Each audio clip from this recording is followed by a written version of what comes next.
Homemade French fries की recipe आज हम आपको बनाना सिखाएंगे जो बहुत ही क्रिस्पी बन के तैयार होते हैं। इस वीडियो को एंड तक लाजमी देखिएगा। बिस्मिल्लाहिर्रहमानिर्रहीम, अस्सलाम वालेकुम। वेलकम करते हैं आपको हमारी इस वीडियो में। चलते हैं हम अपनी वीडियो की तरफ। सबसे पहले हमने 2 आलू लेने हैं और आलूओं को हमने बारीक कट कर लेना है, ना बारीक हों ना ज़्यादा पतले हों।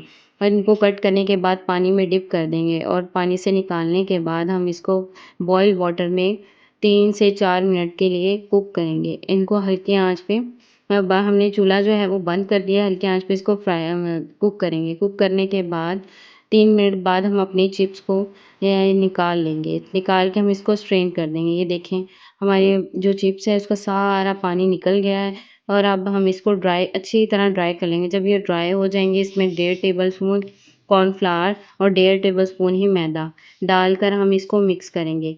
ये हमने स्ट्रेनर में इसलिए रखा है ताकि जितना हमें इसमें ज़रूरत हो उतना लग जाए और बाकी जो है वो हमारा जो कोटिंग है वो निकल जाए। ये देखें हमने इनको अच्छे से हिला के अच्छी तरह मिक्स कर लिया है और बाकी ये मैदा जो है वो नीचे निकल गया है। ये हमारे फ्राइज़ जो हैं वो अच्छी तरह कोट हो चुके हैं। यहाँ पे हमने मीडियम फ्लेम पे अपना ऑयल गरम किया है। ऑयल गरम करने के बाद हम अपने फ्राइज़ जो हैं वो इस ऑयल के अंदर डालेंगे और 4 मिनट तक इसको फ्राई करेंगे मीडियम फ्लेम पर। यहाँ पे अपने आँच का जो फ्लेम है ना वो लो नहीं रखना। लो रखेंगे तो हमारी जो फ्राइज़ हैं वो सोगे हो जाएँगे। अब इस पॉइंट में हम अपनी फ्राइज़ को निकाल लेंगे। इस पॉइंट पे ही हम फ्रीज़ कर सकते हैं। ठंडी करके अच्छे से हम अपनी जो चिप्स हैं उनको फ्रीज़ कर सकते हैं और फिर दोबारा रीयूज़ कर सकते हैं। इस पॉइंट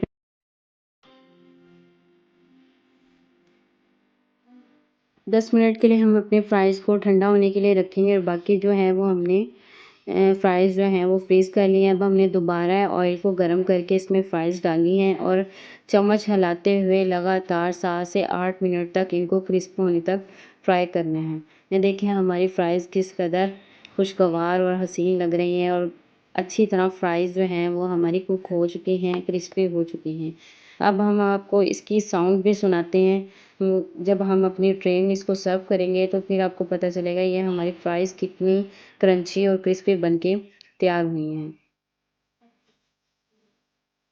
ये देखिए अब आप बस सुनिए हमारी फ्राइज़ का साउंड